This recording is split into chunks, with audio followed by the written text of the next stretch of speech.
ሄሎ እንዴት ሰላም ነው? መድኃኒት ስለነበረ አሲናሙ በዛሬ ተሳተኛ ሶሪ እንዴት ነሽ? እግዚአብሔር ይመስገን። ያው እናትና አባት አለ ወንድም አለኝ ባለቤትም አለኝ። እንዴት ነው የምትለው? ከዚህ ሁሉ አዘቅት መውጣበት በምን አይነት ሁኔታ ነው? አሁን እንዴት ነው ከባለቤት ጋር እንዴት ነው ሰላም የምናገኘው? እንዴት ነው መተማመንስ የሚኖረን? በምን አይነት ሁኔታ ነው ተከባብረን እንደዚህ ድሮ ፍቅራችን የምንኖረው?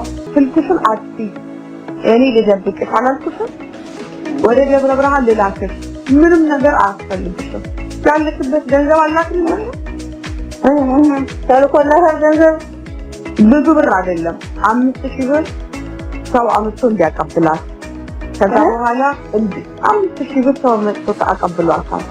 ወይስ ነው አዋሳ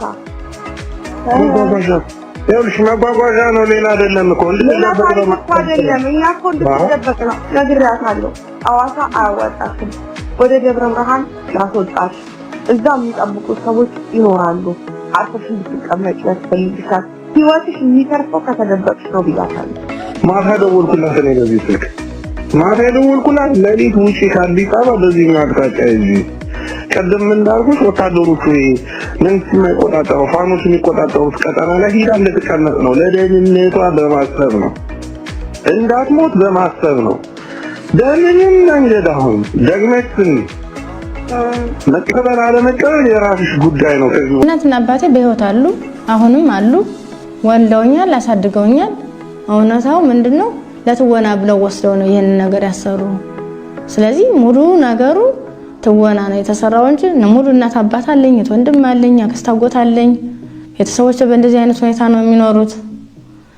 እኔ ደግሞ ባለ ትዳር ነኝ፣ የልጅ እናት ነኝ። አግብቼ ተድሬ ተኩዬ የወለድኩት ልጅ ነው እንጂ በእገታ ምክንያት የወለድኩት ልጅ አይደለም።